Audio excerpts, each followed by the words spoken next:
NBA free agency has begun, and to be completely honest with you, I'm conflicted, very conflicted on how good it is because I think everybody knew going in that the free agency class was pretty trash.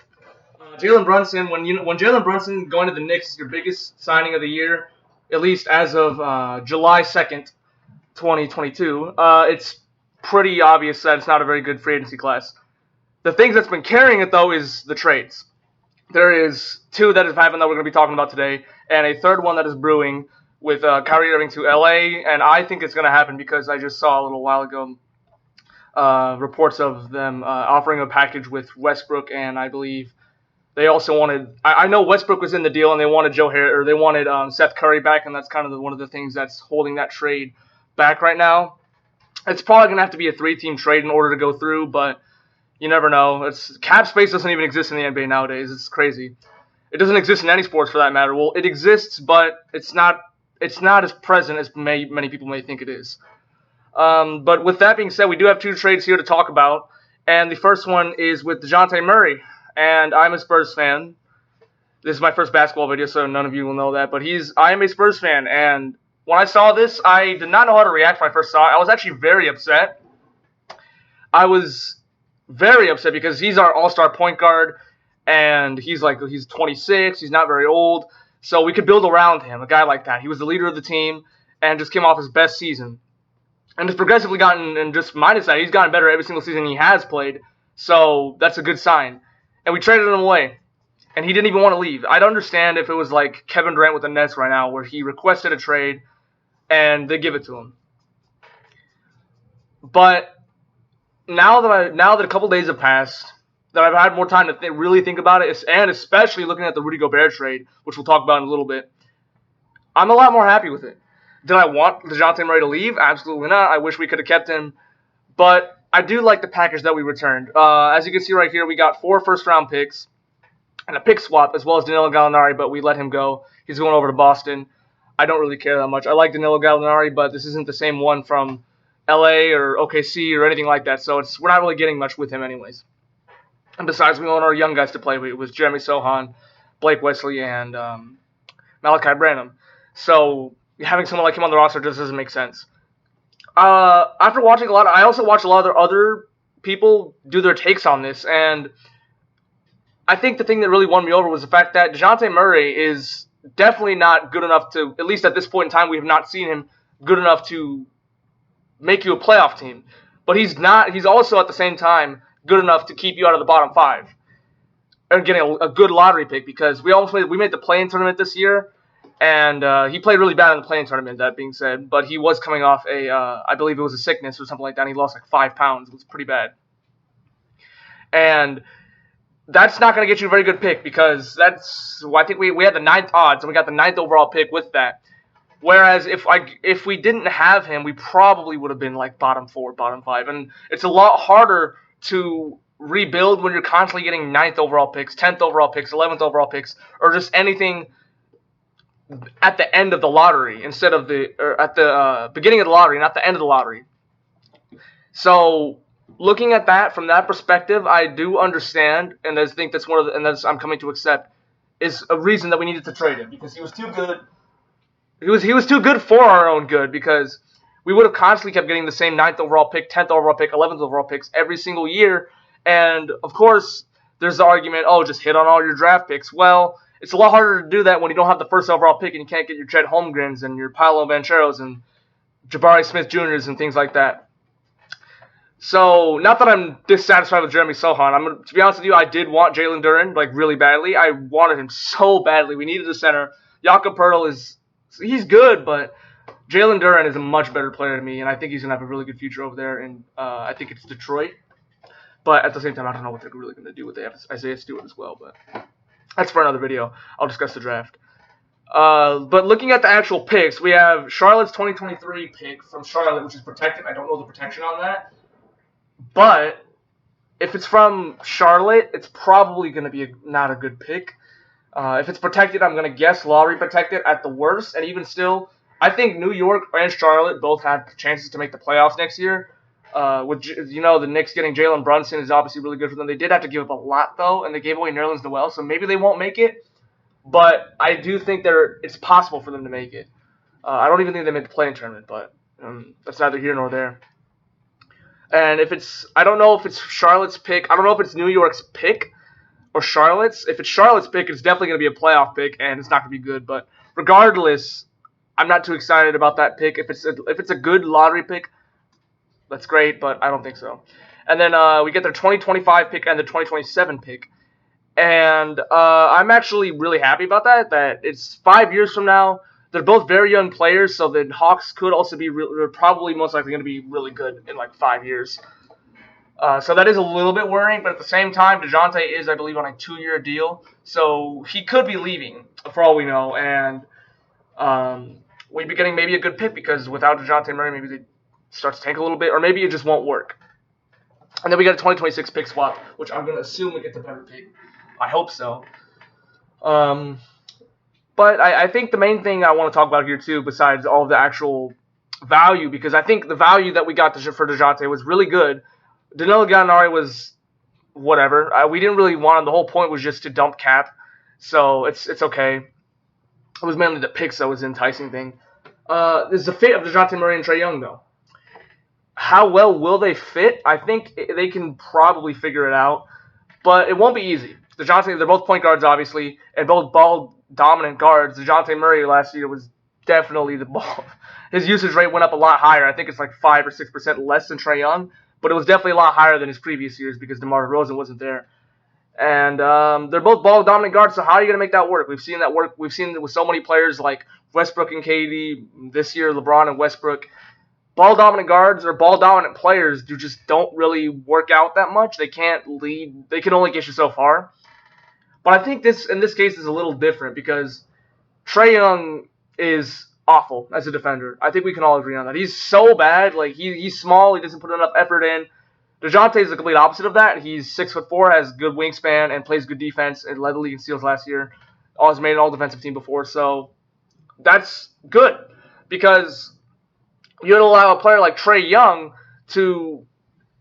it'll maybe motivate him to play better on defense because he'll have another ball-dominant guard like Dejounte Murray who can bring up the ball and run the offense alongside Trae Young if they're able to coexist, which Trae Young had to have known about this before then. He had to have known that they were going to get Dejounte because they wouldn't do something like this without getting him because they're both point guards. So one of them is going to have a smaller role. I'm assuming it's going to be Dejounte Murray, and then not because Dejounte Murray isn't amazing, but just simply because Trae Young is a 28-point-per-game scorer, 7 somewhere around there assists kind of guy. I think he actually averaged like 9 or 10 this year, but I don't remember off the top of my head. So I think it opens up a lot of improvement for the defensive side of Trae Young because he won't be having to exert so much energy on offense because he's always running the ball. He's always bringing the ball up. And obviously Dejounte Murray, just his mentality and who he is as a person, he should be able to, scold him a little bit, kind of like how Draymond Green scolds literally everybody on the Warriors. So I think in that sense, it fits well, but at the same time, like I said before, there is that worry of will they be able to coexist? Will they be able to put aside their ball dominance and just work together? I think they can, because Dejounte Murray already, for most of his career, in fact, all of his career besides this past season, he was the second option, or the third option in some cases, or just a glorified role player. So he is kind of already used to not being the first guy, not being the first option on the team that brings the ball up, that runs the offense, and just being a first option in general. This is the only season he's been able to do that, and he's done a pretty good job at that. But Trae Young's been doing this since he came to the Hawks. And I think Trae Young, especially with the Hawks, are probably going to hold a lot more loyalty towards Trae Young than they are going to hold towards Dejounte Murray because they just traded for him versus a guy they drafted, or they didn't draft, but they traded for on draft night. They're going to hold a lot more loyalty towards him because he's been there longer. And rightfully so, because Trae Young is definitely, despite his awful defense, is definitely a better player than Dejounte Murray. His playmaking and his scoring is just too insane. It's great. You can argue Dejounte Murray is a more good all-around player with the defense as well as playmaking and still being able to score the ball at a decent rate, minus the three-point shot. So you could argue that case, but I don't. If you want to go off check, if you really wanted to do it like that, then there's so many players that be better than others. That means Dejounte Murray is better than Steph Curry. That means that Draymond Green is better than Steph Curry. That means so many different things. So that doesn't really mean much, the checkbox argument or the who's the better overall player argument. It just doesn't make a lot of sense. So I think that they're going to fit really well. The Hawks, I think, honestly, I think the Hawks did a really good job. I think this is a really good trade for the Hawks. The Spurs, I also think it's a good trade. But I'm actually, even though I'm a Spurs fan, I'm looking at the Hawks as the winners of the trade here because they're good. Those picks are going to be good. They're going to be a good team. They still made the playoffs this past season, didn't get a lottery pick without Dejounte Murray. And John Collins probably will leave, but even if he doesn't leave, I think it'll actually be better for the team. But they just don't. He doesn't want to really be there right now. But if he stays, they could probably be a top 5 Eastern or team in the Eastern Conference. Even without him, I think they could. They did just trade Kevin Huerter away, who was one of my more favorite bench players in the league. I love his 3-point shooting. I really wanted the Spurs to go get him. I actually said I wanted him a part of this trade when the trade rumors were coming out. I wanted Kevin Huerter, but we didn't get that. We got 4 first-round picks, which I will definitely take, or technically 5 because it's a pick swap. Or no, it's 4. So I really wanted him, but people like him are gone. Clint Capella, I believe, is still there, so they should be fine there. It's interesting. We'll see what happens. I think they're going to work together, but let me know what you think. Let's move on to the next trade, though. This one's a lot more recent, and I think this one is actually a lot more impactful than the Dejounte Murray trade, and that's obviously the Rudy Gobert trade that just happened, I believe, yesterday. They traded so much for Rudy. Wow. Malik Beasley, Patrick Beverly, Leandro Balmero, Walker Kessler, Jared Vanderbilt, and wow, is that how many picks is that? 1, 2, 4 picks. 4 first-round picks for Rudy Gobert. Now, I am probably the biggest Rudy Gobert fan on the platform. I love Rudy Gobert. I know a lot of people criticizing him. Oh, he's not good at offense. He can't be the second option. You're right. You're absolutely right. And is that his fault for being put in that role? No, it's the Jazz fault. Who was going to be the second option? Realistically, who was going to be the second option on that team? Mike Conley had that one good year where he made the All-Star team, which I believe was last season. And then this season he was awful. He was terrible.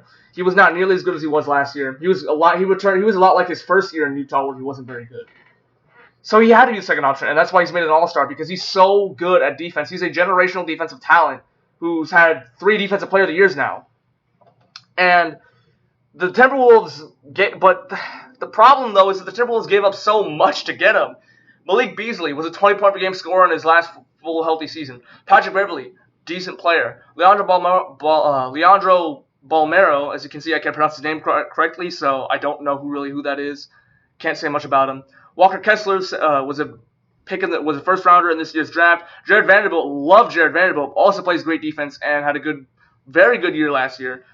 And then it's all the picks. All of them are unprotected except for the 2029 pick, which is top 5. And I don't think the Timberwolves is going to be that bad. It's just, when you look at it on paper, it's a good trade because Rudy Gobert is obviously, like as I mentioned, is a generational defender in the paint. Can hide a lot of Karl Anthony Towns' awful paint defense, and it can allow him to go out on the perimeter and just shoot while Rudy clogs the paint because he can sometimes shoot well. Sometimes he'll have his 20-20 games every now and again. But even still, if Cat bricks, you can obviously get the rebound, or if anybody bricks for that matter, you can get the rebound. And he's probably going to go to power forward. I don't know who's going to go to power forward. Probably, I'm going to guess Cat actually, because Cat plays more like a power forward than Rudy Gobert does. So I'd probably switch him around. I don't see why they would have him off the bench. That'd be kind of dumb. But also, their bench depth. They lost so many people, like Jared Vanderbilt. Jared Vanderbilt and Malik Beasley, notably. Of course, Patrick Beverly, but mostly Jared Vanderbilt and Malik Beasley. I know Malik Beasley, I think he went to jail or something like that, and he didn't really get to play this season. But he's definitely a good player. When he last played, he was a 20-point-per-game scorer off the bench and was very good for them. Jared Vanderbilt, obviously, as I mentioned, amazing defender. Can also had a better season shooting the 3 than he has before. So what are they going to do with their bench? I can't really name too many players off their bench right now. I'm sure there's someone I can't think of.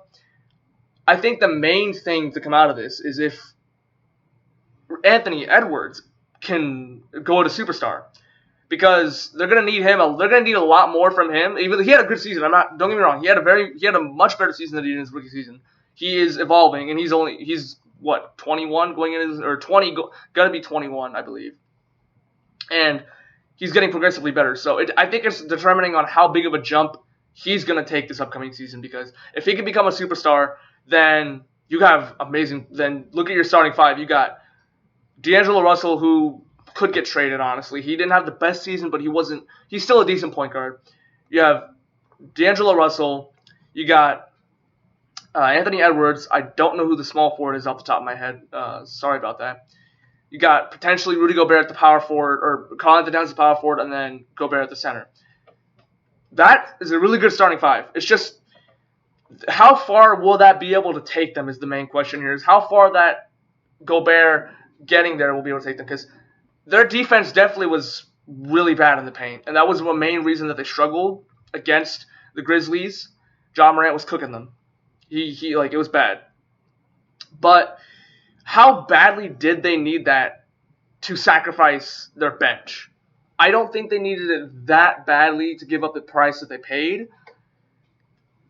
But at the same time, I think from the perspective of the Jazz too, this was they would probably instantly said yes when the Timberwolves gave them this trade.